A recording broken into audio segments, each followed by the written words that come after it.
오늘 우리 하나님 말씀 우리 함께 나누겠습니다. 본문이 좀 길어서 얼른 읽겠는데 제가 요한복음 18장 19절부터 24절이고요.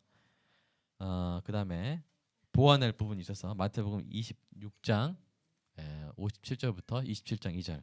저와 여러분이 교독으로 얼른 읽도록 하겠습니다. 자, 요한복음 18장 19절 읽겠습니다. 대제사장이 예수에게 그의 제자들과 그의 교훈에 대해 물으니 예수께서 대답하시되 내가 드러내놓고 세상에 말하였노라. 모든 유대인들이 모이는 회당과 성전에서 항상 가르쳤고 은밀하게는 아무것도 말하지 아니하였거늘. 어찌하여 내게 묻느냐? 내가 무슨 말을 하였는지 들은 자들에게 물어보라. 그들이 내가 하던 말을 아느니라. 이 말씀을 하심에 곁에 섰던 아랫사람 하나가 손으로 예수를 쳐 이르되 네가 대제사장에게 이같이 대답하였느냐 하니, 예수께서 대답하시되 내가 말을 잘못하였으면 그 잘못한 것을 증언하라. 바른 말을 하였으면 내가 어찌하여 나를 치느냐 하시더라. 안나스가 예수를 결박한 그대로 대제사장 가야바에게 보내니라. 예수를 잡은 자들이 그를 끌고 대제사장 가야바에게로 가니 거기 서기관과 장로들이 모여 있더라. 베드로가 멀찍이 예수를 따라 대제사장의 집 뜰까지 가서 그 결말을 보려고 안에 들어가 하인들과 함께 앉아 있더라. 대제사장들과 온 공회가 예수를 죽이려고 그를 칠 거짓 증거를 찾으매 거짓 증인이 많이 왔으나 얻지 못하였더니 후에 두 사람이 와서 이르되 이 사람의 말이 내가 하나님의 성전을 헐고 사흘 동안에 지을 수 있다 하더라 하니 대제사장이 일어서서 예수께 묻되 아무 대답도 없느냐, 이 사람들이 너를 치는 증거가 어떠하냐 하되, 예수께서 침묵하시거늘 대제사장이 이르되 내가 너로 살아계신 하나님께 맹세하게 하노니 내가 하나님의 아들 그리스도인지 우리에게 말하라. 예수께서 이르시되 내가 말하였느니라. 그러나 내가 너에게 이르노니 이후에 인자가 권능의 우편에 앉아 있는 것과 하늘 구름을 타고 오는 것을 너희가 보리라 하시니, 이에 대제사장이 자기 옷을 찢으며 이르되 그가 신성모독하는 말을 하였으니 어찌 더 증인을 요구하리요. 보라, 너희가 지금 이 신성모독하는 말을 들었도다. 너희 생각은 어떠하냐 대답하여 이르되 그는 사형에 해당하니라 하고, 이에 예수의 얼굴에 침 뱉으며 주먹으로 치고 어떤 사람은 손바닥으로 때리며 이르되 그리스도야 우리에게 선지자 노릇을 하라. 너희를 친 자가 누구냐 하더라. 새벽에 모든 대제사장과 백성의 장로들이 예수를 죽이려고 함께 운운하고 결박하여 함께 읽겠습니다. 결박하여 2절 없나요? 네. 시작. 결박하여 끌고 가서 총독 빌라도에게 넘겨주니라. 아멘. 잠깐 기도하겠습니다. 하나님, 가장 어두울 때, 가장 비난받고 정죄받을 때 참고 침묵하신 예수님이 드러나게 하여 주시옵소서. 오늘 설교로 그 예수님이 드러나고 우리의 죄성도 드러나고 하나님의 사랑이 드러나고, 그래서 우리 마음에 부어주신 성령의 은혜가 가장 빛나는 시간이 되게 하여 주시옵소서. 예수님의 이름으로 기도합니다. 아멘. 예전에 제가 뉴스를 통해서 접했던 이야기인데요. 한 사장님이 있었습니다. 그런데 이분이 횡령죄로 의심받아서 고발을 당했습니다. 이분의 자택을 압수수색하는데 비밀스러운 곳에서 이제 금고가 발견됐습니다. 그럼 금고 안에 뭐가 있었을까요? 수사관들이 열어보니 돈다발 대신에 편지들이 쏟아졌습니다. 어떤 편지들이었을까요? 감사 편지들이었습니다. 고아원에서 보내온 후원 감사 편지, 병원비를 후원받아서 수술을 받은 가난한 환자의 감사 편지, 장학금을 주셔서 감사하드는 또 가정 형편이 어려운 학생의 감사 편지들이 그 금고에서 쏟아져 나왔습니다. 이분에 대한 재판이 그 후로 어떻게 진행되었는지는 제가 기억하지 못하는데요. 참 이 반전의 결과였다라는 생각이 들었어요. 참 따뜻한 그런 사람이구나 하는 그런 느낌이 지금도 남아 있습니다. 이렇게 재판이 알려주는 것이 있는데요. 재판은 정의와 질서에 대해서 알려주기도 하지만 또한 사람에 대해서도 알려줍니다. 재판은 피고인, 고발인, 재판관에 대해서 알려줍니다. 모든 재판 뒤에는 사람이 있습니다. 재판은 사람에 대해서 알려줍니다. 오늘 우리가 살펴보고 있는 예수 재판도 사람에 대해서 알려줍니다. 여러분, 예수 재판의 주요 등장인물들은 고발인인 안나스, 가야바가 대표하는 유대인들과 피고인인 예수님입니다. 재판의 진행 과정을 통해서 이 등장인물들을 살펴보면서 예수 재판이 사람에 대해서, 예수님에 대해서, 하나님의 크신 사랑에 대해서 알려주는 것을 깨닫고 그의 합당한 회개와 감사와 순종을 결단하는 은혜가 있기를 주님의 이름으로 축복합니다. 자, 먼저 알아야 될 사람은 누구냐면 바로 예수님을 잡아들인 안나스입니다. 안나스는 이스라엘 대제사장으로 있다가 사위인 가야바에게 그 직을 물려준 사람입니다. 이런 이유로 유대인들은 여전히 안나스를 대제사장으로 여겼어요. 여러분, 대제사장의 가장 중요한 임무가 무엇입니까? 그 이름에 있죠? 제사 드리는 거예요. 이스라엘을 대표해서 하나님께 거룩한 제사를 드리는 일이에요. 성전에서 가장 거룩한 지성소까지 들어가는 사람입니다. 그런데 안나스는 그 거룩한 하나님의 성전을 하나님께 기도하는 집이 아닌 시장바닥으로 만들어버렸어요. 안나스는 성전 안 이방인의 뜰에 시장을 열고, 여러분, 유대인의 3대 명절이 뭐라 그랬어요? 유월절, 맥주절, 초막절. 이때마다 전국에서 올라와요. 제물을 가지고, 양을 가지고, 소를 가지고, 비둘기를 가지고 올라옵니다. 올라와서 제사장에게 이제 제물을 드리려고 하면 안나스의 사주를 받은 제사장들이 어떻게 해요? 야, 이거 흠이 있어서 안 된다. 야, 이건 이래서 안 된다. 불합격 판정을 내립니다. 이런 제물로는 하나님께 예배를 드릴 수 없다. 그럼 어떻게 합니까? 깝깝하죠? 멀리서 왔는데 어떻게 해요? 다시 갔다 올 수 없잖아요. 여비가 너무 많이 들잖아요. 시간도 안 되잖아요. 그래서 이게 힘들어하면 저기 성전 뜰에 제물 시장이 있다. 그 매점이 있는데 가서 거기서 사면 된다. 이렇게 해주는 거예요.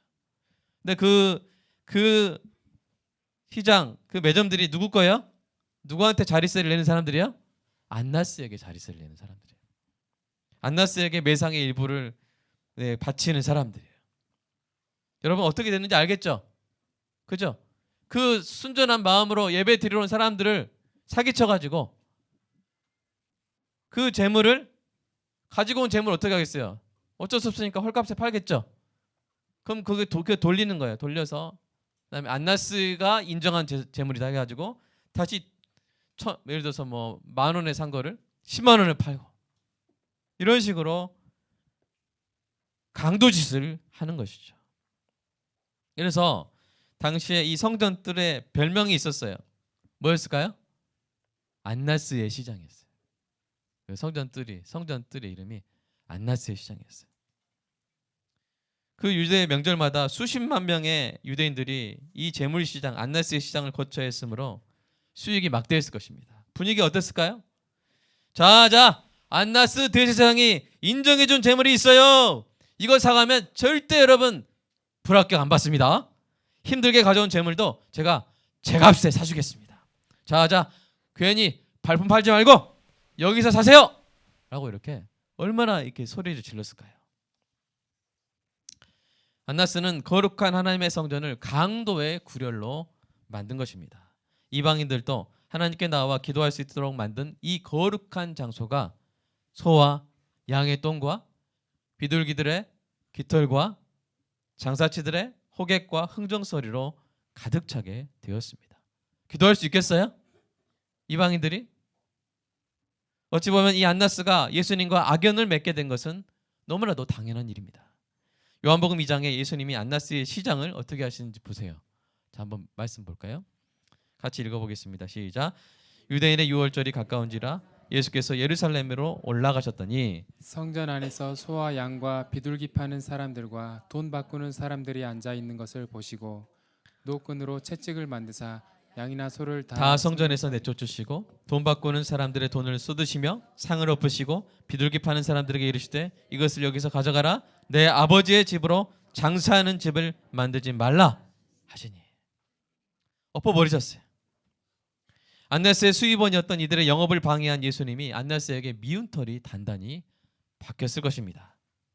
그러다가 또 어떤 일이 일어나냐면요, 예수님이 안식일에 회당에서 손 마른 사람, 손이 아픈 사람을 고쳐주시는 거예요. 그것을 보고 유대인들이 어떤 생각을 갖습니까? 예수님을 죽여야겠다. 안식일 계명을 어겼다고요. 이상하죠? 이상해요. 어린아이가 듣기도 이상해요. 손을 고쳐줬는데, 왜냐하면 안식일은 무조건 쉬어야 되는데 손을 고치는 의료 행위를 했다는 거예요. 일을 했다는 거예요. 그래서 죽일 마음을 갖습니다. 이런 마음이 예수님이 하나님을 아버지라고 부르시자 더 커졌어요. 요한복음 5장 말씀 읽어보겠습니다. 시작. 그 사람이 유대인들에게 가서 자기를 고친 이는 예수라 아니라 그러므로 안식일에 이러한 일을 행하신다 하여 유대인들이 예수를 박해하게 된지라. 예수께서 그들에게 이르시되 내 아버지께서 이제까지 일하시니 나도 일한다 하시매 유대인들이 이로 말미암아 더욱 예수를 죽이고자 하니 이는 안식일을 범할 뿐 아니라 하나님을 자기의 친아버지라 하여 자기를 하나님과 동등으로 삼으심이라. 유대인들이 예수님을 죽이고자 하는 마음을 구체적인 살해 모의로 발전시키는 그 도화선이 된 일은 바로 그 후에 지금 이제 모의를 했잖아요. 지금 이렇게 마음이 더 커졌잖아요. 근데 이것이 구체적인 살해 모의로 발전된 사건이 또 있었어요. 그게 뭐였냐면 바로 예수님이 죽은 나사로를 살리신 일이에요. 죽은 나사로를 살리시는 일이에요. 예수님이 나사로를 살리신 일을 어떤 유대인이 바리새인에게 알립니다. 그러자 안나스와 가야바가 산헤드린 공회를 열어요. 그 공회 이름 아마 이랬을 거예요. 아마 예수 대책회의. 열어가지고 그 자리에서 가야바가 뭐라고 말하는지 한번 보세요. 한번 읽겠습니다. 요한복음 11장 시작. 이에 대제사장들과 바리새인들이 공회를 모으고 이르되 이 사람이 많은 표적을 행하니 우리가 어떻게 하겠느냐. 만일 그를 이대로 두면 모든 사람이 그를 믿을 것이요 그리고 로마인들이 와서 우리 땅과 민족을 빼앗아가리라 하니 그 중에 한 사람 그의 대제사장인 가야바가 그들에게 말하되 너희가 아무것도 알지 못하는도다. 한 사람이 백성을 위하여 죽어서 온 민족이 망하지 않게 되는 것이 너에게 유익한 줄을 생각하지 아니하는도다 하였으니 이날부터는 그들이 예수를 죽이려고 모의하니라. 예수님을 미워하게 됐고 예수님을 죽일 정도로 미워하게 됐고 그 마음이 더욱더 커졌고 그리고 구체적인 모의를 하게 된 거예요. 공식적인 기관에서 구체적인 모의를 하게 된 것입니다. 여러분 가야바의 논리가 어떻습니까? 애국적인 발언이죠. 우리 민족을 지키기 위해서. 하지만 사실은 그 안에 어떤 마음이 있어요? 자기의 기득권을 지키기 위해서 예수를 죽이고자 하는 결의를 이끌어낸 것입니다. 안나스와 가야바와 유대인 기득권층의 구호는 그때부터 이거 하나였어요. 뭡니까? 바로 예수는 죽어야 한다. 예수는 죽어야 한다. 이거였어요. 그런데 그들에게 기가 막힌 찬스가 발생했습니다. 무슨 찬스입니까?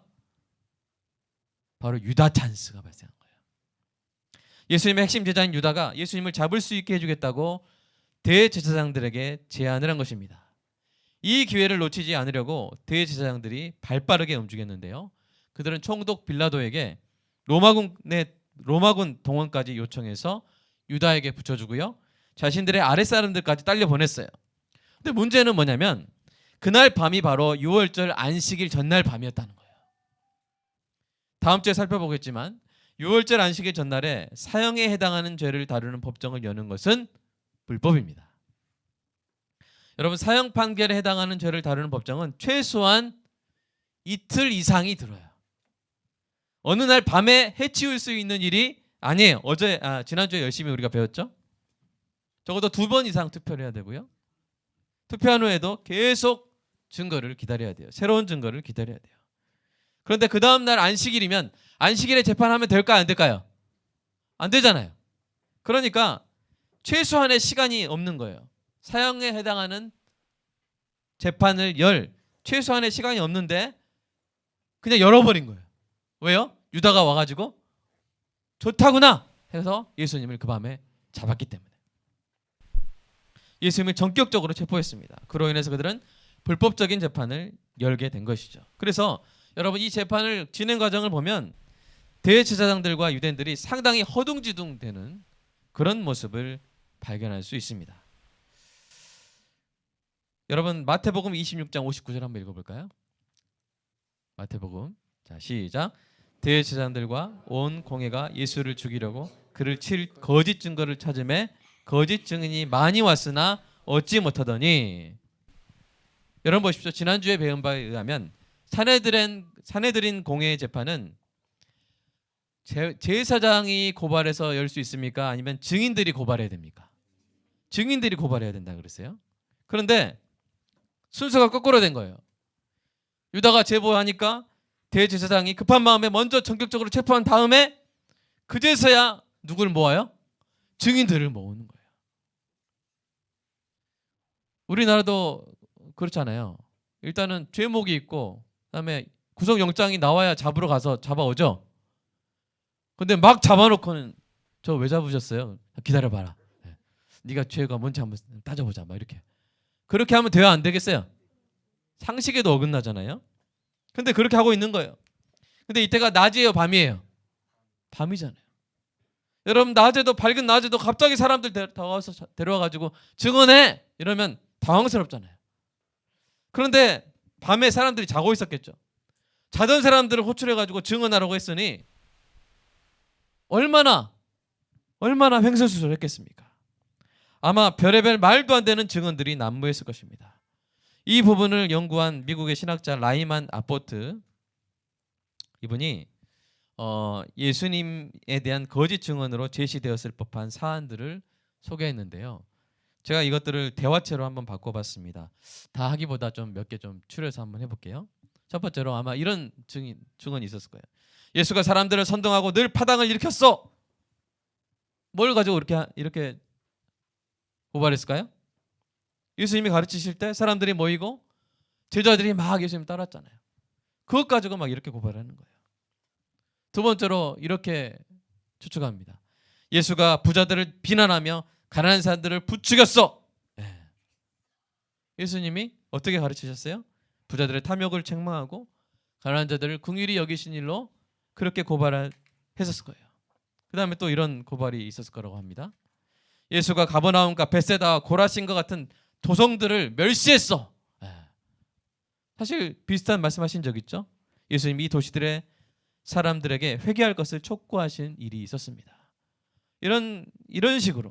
자, 네 번째. 예수는 늘 세리와 창기들과 죄인들과 함께 어울렸어. 이렇게 또 고발한 사람이 있었겠죠? 예수님이 죄인들에게 복음을 전하신 일로 그렇게 고발을 했을 것입니다. 다섯 번째 보면 또 이렇게 말했을 거예요. 예수가 모세의 율법을 대신 자기가 만든 새로운 법을 따를 것을 요구했어. 여러분 성경을 잘 보신 분들은 아마 이게 산상수훈을 가리키는 말이라는 것을 아마 아실 거예요. 모세는 이렇게 말했으나 나는 이렇게 말하노니 하면서 예수님이 사실은 어떻게 하신 거예요? 모세의 율법을 폐기하신 거예요? 완성하신 거예요? 제대로 해석해 주신 거잖아요. 그런데 그것을 가지고 잘못 이해해서 또는 거짓된 의도로 이렇게 고발할 수 얼마든지 이렇게 할 수 있는 것이죠. 또 이런 고발이 있었을 것이라고 생각합니다. 예수가 사마리아 사람을 거룩한 제사장보다 더 선하다고 지켜 세웠어. 그럼 어떤 사건 가지고 이랬을까요? 그 선한 사마리안 사건, 강도가 이렇게 있는데 제사장들은 그냥 지나치는데 선한 사마리아인을 이렇게 도와줬다. 그 얘기 듣고 또 아마 이런 고발을 했을 것입니다. 여러 가지로 예수님을 말도 안 되는 것으로 이렇게 고발을 했을 거예요. 뭐 11번째가 좀 가장 유력하죠. 11번째 한번 얼른 넘어가 보면요. 예수가 성전들에 모아놓은 재물을 쫓아버림으로써 제사를 방해했어. 이런 안나스의 시장을 청결케 하신 성전을 청결케 하신 이 예수님, 그것을 가지고 또 이렇게 고발할 수도 있겠죠. 얼마든지 가짜 뉴스를 만들어 가지고 예수님을 이렇게 고발할 수 있었을 것입니다. 예수님은 죄가 없어요. 그래서 예수님의 가르침과 선행을 악의적으로 주석해서 가짜 뉴스로 고발하는 것 말고는 예수님을 칠 증거를 찾을 방법이 없었을 것입니다. 이러한 증언들은 신빙성이 떨어지거나 사형을 내리기에는 너무나 가벼운 것들이었습니다. 당연하게도 이러한 모든 시도는 시간 낭비에 불과했습니다. 우리 마가복음의 증언 한번 볼까요? 시작. 대제사장들과 온 공회가 예수를 죽이려고 그를 칠 증거를 찾되 얻지를 못하는 거예요. 시간이 막 지나가는 거예요. 여러분, 안나스와 가야바의 속이 얼마나 타들어갔을까요? 이게 새벽이 되기 전에 예수를 칠 증언을 확보하지 못하면 이 새벽에 뭐 해야 돼요? 산헤드린 공회에 예수님을 유죄투표에 넘겨야 돼요. 근데 그 전에 증언 없이, 증거 없이 넘기면 되겠어요, 안 되겠어요? 만약에 증언을 확보하지 못하면 6월절 안식일 전에 예수님을 어떻게 해야 돼요? 무죄 방면해야 돼요. 석방해야 돼요. 그렇게 되면 어떻게 됩니까? 예수님의 명성만 높아지고 예수님을 그냥 이렇게 무고해서 잡아 넣으려고 했던 산헤드린 공회의 권위는 얼마나 실추되겠습니까? 그러던 중에 아주 중요한 증인들이 등장하는데요. 우리 마태복음 26장 읽어보겠습니다. 60절 시작. 거짓 증인이 많이 왔으나 얻지 못하더니 후에 두 사람이 와서 이르되 이 사람의 말이 내가 하나님의 성전을 헐고 사흘 동안에 지을 수 있다 하더라 하니, 자, 아주 중요한 기회가 온 거예요. 지금까지 나왔을 이 증언들과 달리 성전에 관한 예수님의 발언이 아주 구체적으로 기록되어서 중요하게 다뤄지고 있습니다. 이는 이 발언이 성전 모독죄로 여겨졌기 때문이에요. 그런데 이 사안이 더 심각하게 받아들여진 것은 대제사장들과 유대인들이 결국 이 표현을 예수님이 죽으신 후 사흘 만에 부활하실 것을 예언하신 것으로 받아들였기 때문입니다. 여러분, 예수님이 다른 상황에서 유대인들에게 이런 말씀을 하신 적이 있어요. 읽어볼까요? 시작. 요나가 밤낮 사흘 동안 큰 물고기 뱃속에 있었던 것 같이 인자도 밤낮 사흘 동안 땅 속에 있으리라. 자, 이런 말씀하셨어요. 연결이 되죠? 사흘. 죽었다가 살아나실 것이라는 해석이 되죠. 또한 예수님이 십자가를 지러 예루살렘에 올라가면서 제자들에게 죽음과 부활에 대해서 여러 번 말씀하셨는데 그 말씀을 유다가 대제사장들에게 옮겼을 수 있습니다. 여러분, 사람은 죽었다 살아날 수 있어요, 없어요? 죽었다 살아날 수 있어요, 없어요? 있는 분 한번 손 들어보세요. 한번 실험해보고. 너무 무섭죠? 네. 근데 나는 죽었다 살아날 수 있다 하는 것은 내가 사람이 아니라 나는 하나님이다 라고 주장하는 거예요. 그렇다면 이 발언을 성전 모독뿐 아니라 신성 모독의 죄로, 신성 모독, 내가 하나님이다 라고 하는 그 신성 모독의 죄로 사형에 처할 수 있는 것입니다. 여러분, 실제로요, 그들이 예수님을 죽이고 난 다음에 바로 이 점을 염두에 두고 있었음이 드러나는 성경 구절이 있어요. 같이 읽어볼까요? 시작. 그 이튿날은 준비일 다음 날이라. 제사장들과 바리새인들이 함께 빌라도에게 모여 이르되 주여, 저 속이던 자가 살아 있을 때 말하되 내가 사흘 후에 다시 살아나리라 한 것을 우리가 기억하노니. 생각하고 있었던 거예요. 잘하면 이 발언을 문제 삼아서 예수님을 사형으로 엮을 수도 있었습니다. 그리고 예수님이 그 비슷한 발언을 사실 하셨어요. 네, 하셨어요. 누가 기록했을까요? 예, 안타깝지만 이번에는 요한이 기록했습니다. 사도 요한이. 그래서 요한이, 자, 볼까요 한번? 읽겠습니다. 시작. 예수께서 대답하여 이르시되 너희가 이 성전을 헐라 내가 사흘 동안에 일으키리라. 그 안나스의 시장으로 불렸던 성전들을 청소하고 나신 다음에 유대인들이 왜 그러냐 하니까 이 말씀을 하신 거예요. 대제사장들이 드디어 제대로 짚었죠. 예수님을 칠 증거를 거의 잡았어요. 증인도 몇 명이에요? 아까 마태복음 두 사람이에요. 제대로 걸렸죠. 그런데 성공하지 못했어요. 무엇이 문제였습니까? 자, 마가가 정확히 말하고 있는데요. 읽어볼까요? 시작. 어떤 사람들이 일어나 예수를 쳐서 거짓 증언하여 이르되 우리가 그의 말을 들으니 손으로 지은 이 성전을 내가 헐고 손으로 짓지 아니한 다른 성전을 사흘 동안에 지으리라 하더라 하되 그 증언도 서로 일치하지 않더라. 여러분, 지난주 설교 없었으면 여러분 잘 이해하기 힘들 거예요. 지난주 어떻게 말했어요? 정말 이 사형에 처하려면 두 사람 이상의 증언이 완벽히 일치해야 돼요. 발언의 내용, 발언의 시간, 발언의 장소 다 일치해야 돼요. 그런데 일치하지 않았던 거예요. 그때 뭐가 일치하지 않았는지는 안 나와요. 시간이 안 맞았을까? 장소가 안 맞았을까? 그런데 좀 힌트가 있어요. 왜냐면요, 지금 마태와 마가가 거짓 증언을 그대로 적어놨고요, 요한은 예수님이 하신 말씀을 또 그대로 적어놨어요. 근데 보면요, 한번 보여주세요. 자, 뭐가 틀리죠? 자, 첫 번째 마태 마가가 받아 적은 그 거짓 증언과 요한의 기록 가운데 뭐가 틀려요? 뭐예요?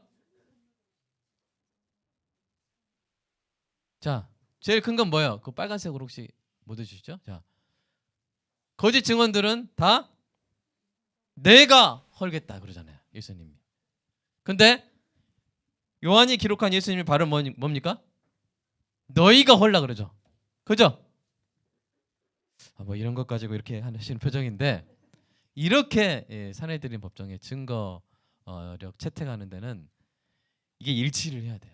그러니까 우리가 보는 이 성경에서도 일치하지 않잖아요. 그러니까 아마 그들도 아주 중요한 부분들, 또 시간이나 장소가 일치하지 않아서 이것도 결국에는 무산이 된 거예요. 여러분, 법정 영화로 치면 지금 클라이맥스에 이른 거예요. 이제 이게 영화로 치면 이제 여기서 막 배경 음악이 하면서 막 울려 퍼지면서 드디어 예수님이 무죄로 방면되는, 더 이상 예수님을 몰아세울 수 없는 지경에 이르는 이 지점에 이른 거예요.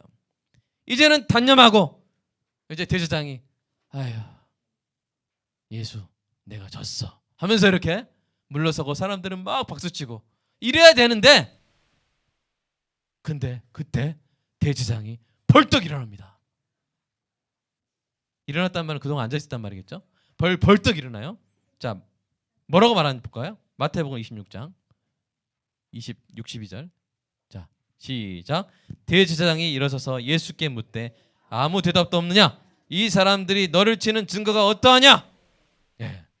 여러분, 다음 주에 자세히 살펴보겠지만 대제사장이 이러면 안 됩니다. 유대 법정에서는 누가 이 재판을 주도해요? 재판들이 고발하고 재판들이 입증하는 거예요. 나중에 재판관들은 뭐만 하는 거예요? 투표하는 거예요.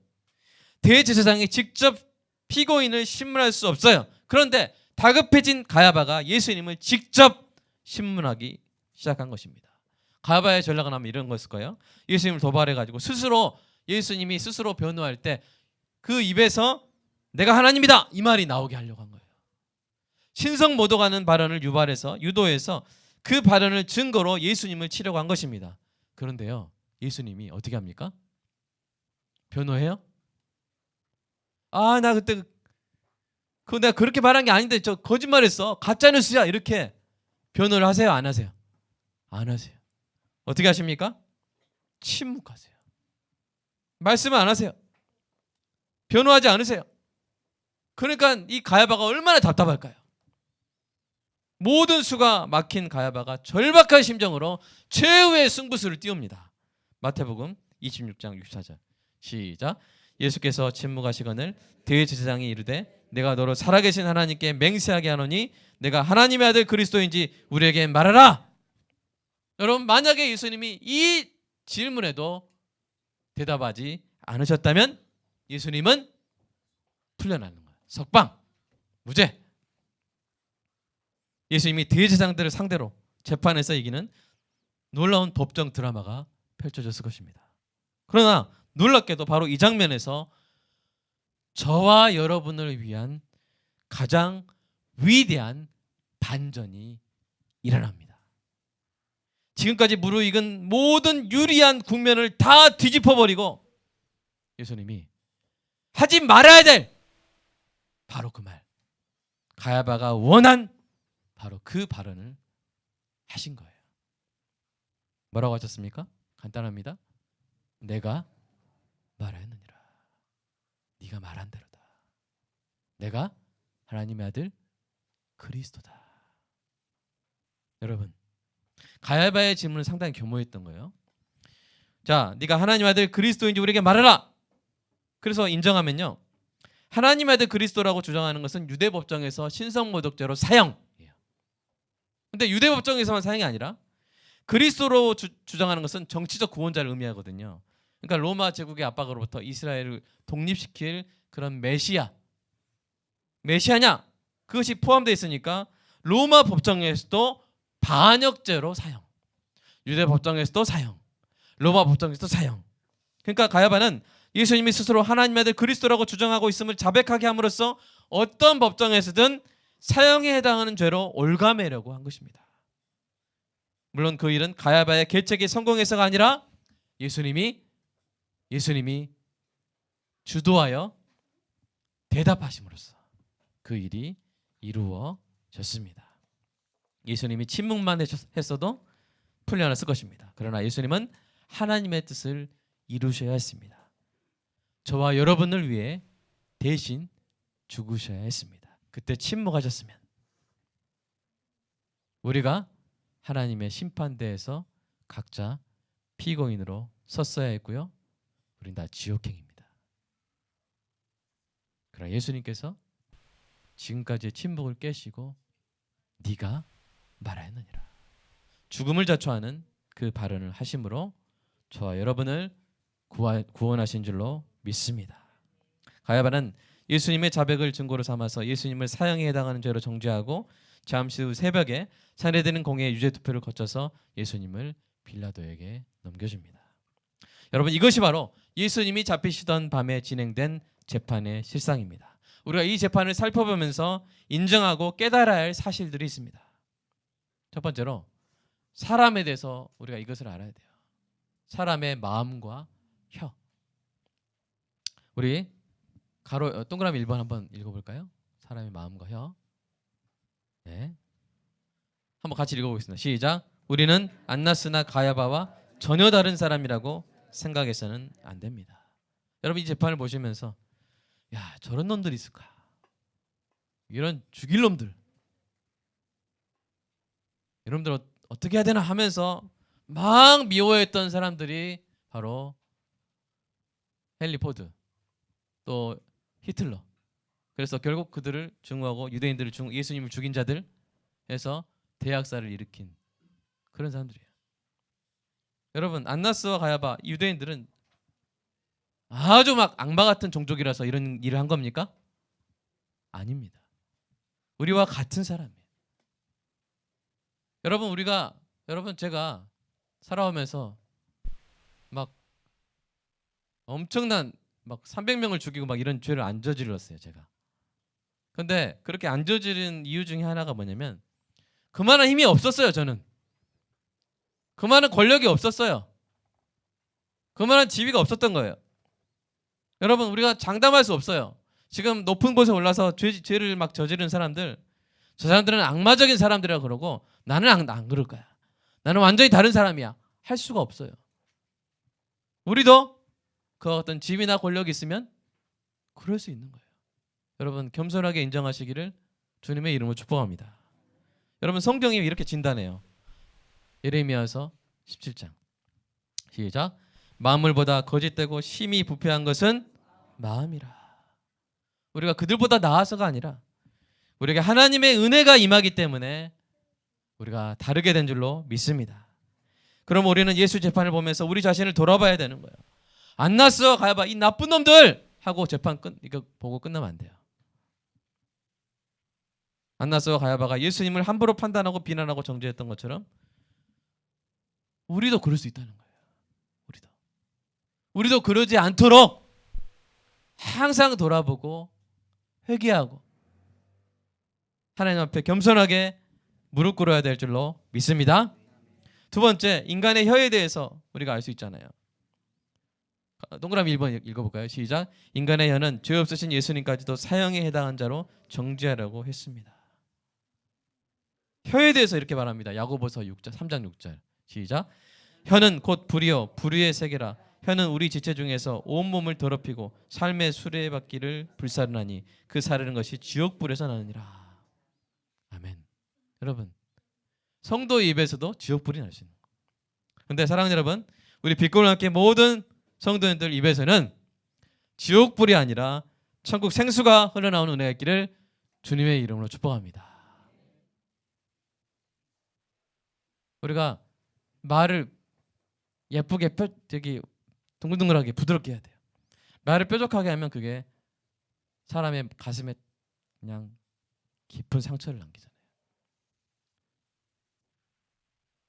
우리가 그런 악플로 인한 또는 지독한 말로 인한 아주 안타까운 사건들을 저와 여러분이 보고 있지 않습니까?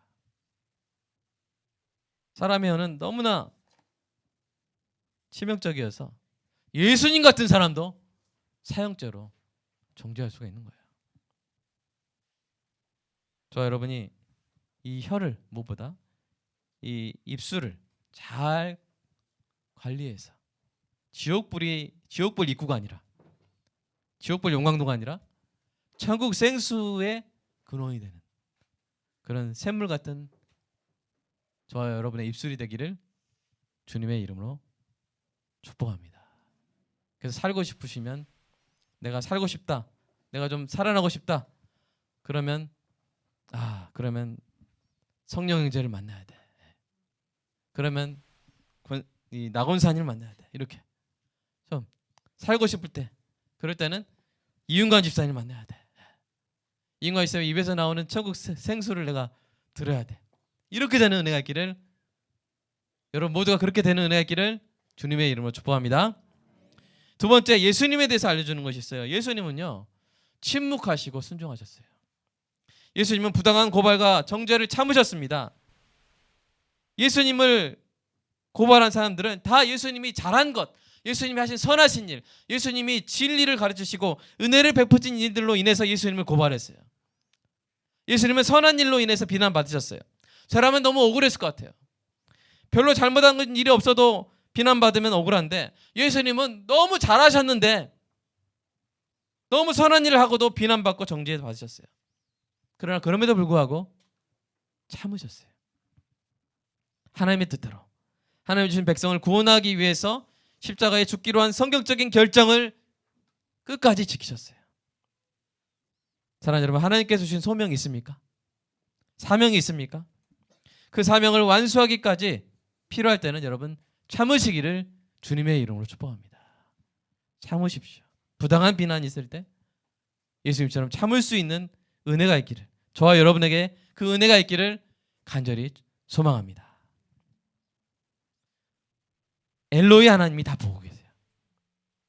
여러분이 부당한 일을 당하고 부당한 비난을 당하고 하고 있을 때 엘로이 하나님이 다 살펴보신 하나님이 보고 계시는 줄로 믿습니다. 그래서 주님과 함께 참으면 주님과 함께 왕노릇 하는 거예요. 우리 디모데후서 한번 말씀 다시 한번 읽어보겠습니다. 시작. 미쁘다 이 말이요, 우리가 주와 함께 죽었으면 또한 함께 살 것이요, 참으면 또한 함께 왕노릇 할 것이요. 주와 함께 참으면 주와 함께 왕노릇 하게 될 줄로 믿습니다. 두 번째로, 예수님이 여러분 주도적으로 목숨을 내어주신 거잖아요. 오늘 재판을 보면 아주 중요한 사실 중에 하나입니다. 예수님의 목숨을 빼앗으려고 한 가야바의 계책이 그 자체로 성공한 것이 아니에요. 예수님이 끝까지 침묵하셨다면 가야바의 계략은 실패로 끝났을 거예요. 예수님이 목숨을 빼앗긴 것이 아니라 선한 목자이신 예수님이 가야바의 질문에 대답하셔서 스스로 양들을 위해서 목숨을 버리신 것입니다. 예수님 분명히 이 말씀하셨어요. 요한복음 10장 읽어볼까요? 시작. 나는 선한 목자라. 나는 양을 위하여 목숨을 버리노라. 내가 목숨을 버리는 것은 그것을 내가 다시 얻기 위함이니 이로 말미암아 아버지께서 나를 사랑하시느니라. 이를 내게서 빼앗는 자가 있는 것이 아니라 내가 스스로 버리노라. 나는 버릴 권세도 있고 다시 얻을 권세도 있으니 이 계명은 내 아버지에게서 받았노라 하시니라. 사랑하는 여러분, 저와 여러분을 향한 예수님의 사랑이 이토록 주도적인 사랑이었음을 기억하신 은혜가 있기를 주님의 이름으로 축복합니다. 사랑하는 여러분, 저는 이 예수 재판이 열린 법정을 상고하면서 만남과 역전이라는 단어를 떠올렸습니다. 예수 재판이 열린 법정에서 너무나 대비되는 것들이 만나는 거예요. 한없는 정죄와 한없는 용서가 만납니다. 끝없는 교만과 끝없는 겸손이 만납니다. 거짓된 고함과 의로운 침묵이 만납니다. 한밤의 어둠과 새벽의 여명이 만납니다. 최후의 발악과 묵묵한 순종이 만납니다. 만나서 역전을 일으킵니다. 최악의 죄성을 드러내는 곳에서 구원의 시작이 드러납니다. 의로운 분을 정죄한 인간이 그분으로 인해 의롭다함을 받게 됩니다. 생명의 주를 죽이려 한 인간이 그분으로 인해 생명을 얻게 됩니다. 하나님께 최악의 잘못을 저지른 인간이 하나님의 최고의 선물을 받게 됩니다.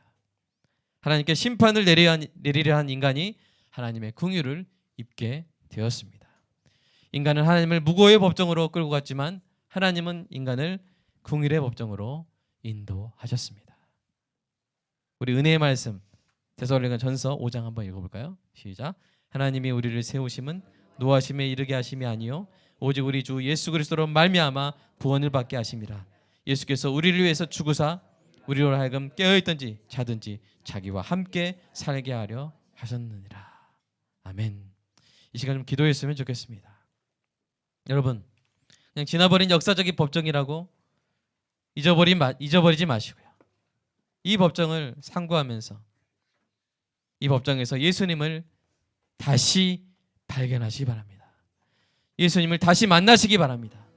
예수님의 그 크신 사랑을 다시 깨달으시기 바랍니다. 하나님의 그 놀라운 은혜를 다시 느끼시기 바랍니다. 진짜 피고인을 위해 대신 피고석에 서신 하나님, 그 하나님의 위대한 사랑의 법정에서 이제 자백할 사람은 저와 여러분입니다. 우리의 교만을, 우리의 위선을, 우리의 배은망덕을 자백하기를 소원합니다. 그래서 그 법정에서 우리의 회개와 삶의 변화가 만나기를 소망합니다. 그 법정에서 우리의 겸손과 참된 찬양이 만나기를 소망합니다. 그 법정에서 우리의 고백과 삶의 열매가 만나기를 소망합니다. 그 법정에서 그 침묵하시는 예수님께 다시 한번 온전히 사로잡히기를 소망합니다. 뜨거운 열정으로 예수님이 어떤 분이신지 사람들에게 말하고 싶은 열정에 사로잡히기를 소망합니다. 그래야 또다시 열리고 있는 세상 가야바의 법정에 나가서 예수님이 하나님의 아들 그리스도이심을 열렬히 증언하는 예수 증인이 되기를 소망합니다. 그때 그 법정에서는 한 사람도 없었지만 이제 예수가 하나님의 아들 그리스도이심을 증언할 수 있는 예수 증언들이 수억 명의 그리스도인들이 있습니다. 여러분이 그 증인이 되시겠습니까? 여러분이 예수님을 위해서 증언하시겠습니까? 예수 증인으로 살게 해달라고 이 시간 주님 앞에 침묵으로 그 피고석을 지키신 예수 그리스도 앞에 나아가도록 하겠습니다. 기도하겠습니다. 주님, 하나님, 답답하고 갑갑한 그 재판석에서 그 비난과 그 악의적인 고발과 그 가짜뉴스들로 공격당하고 파헤쳐지는 악의적으로 조작당하는 예수님의 그 삶, 예수님의 선하신 가르침과 그 긍휼하신 선하신 일들이 모두 악행으로 덧치워져 예수님을 향한 고발로 악독한 저주로 쏘여졌을 때 그때에도 여전히 참으시고 변호하지 않으신 예수님의 그 놀라운 삶을 범죄의 악행으로 범행으로 모두 다 매도해버리는 그 법정에서도 여전히 참으신 예수님, 그 법정을 하늘의 12군단 되는 천사들의 군대로 뒤집어 엎으지 않으시고 그 법정을 참으시고 그 법정에서 끝까지 침묵을 지키시되 정말로 침묵해야 될 때는, 정말로 스스로를 지키셔야 할 때는 내가 말하였느니라고 우리를 위하여, 자신을 위하여가 아니라 우리를 위하여 그 사형에 해당하는 자백을 하신 예수님, 이 예수님을 어떻게 하면 전할 수 있을까? 이 재판장의 예수님을 어떻게 하면 드러낼 수 있을까? 가슴이 답답하고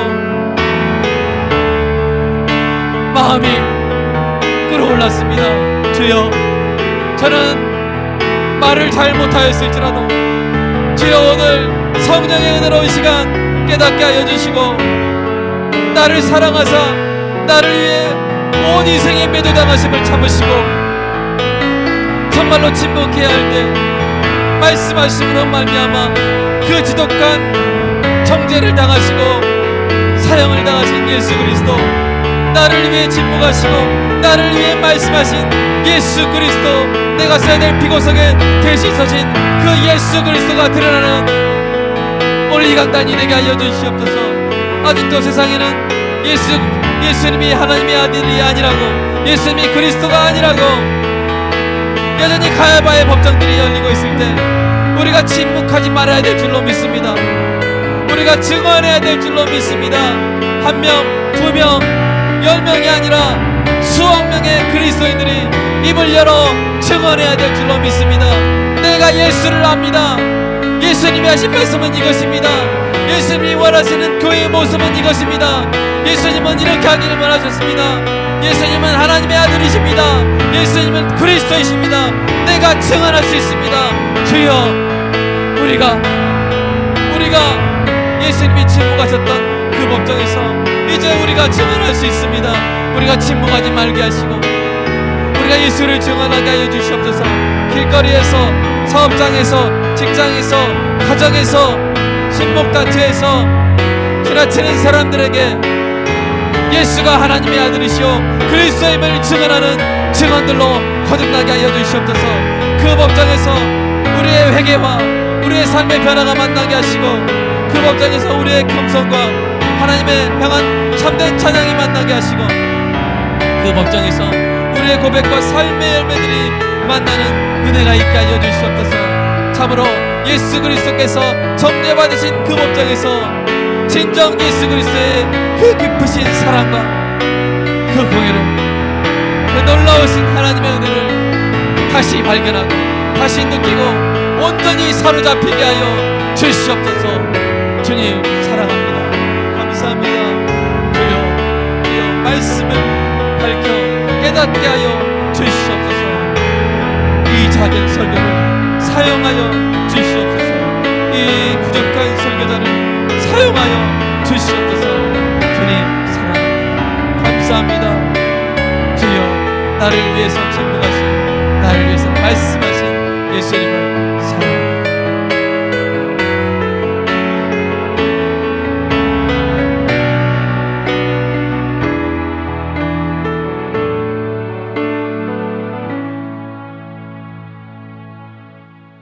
나를 위하여 침묵하시고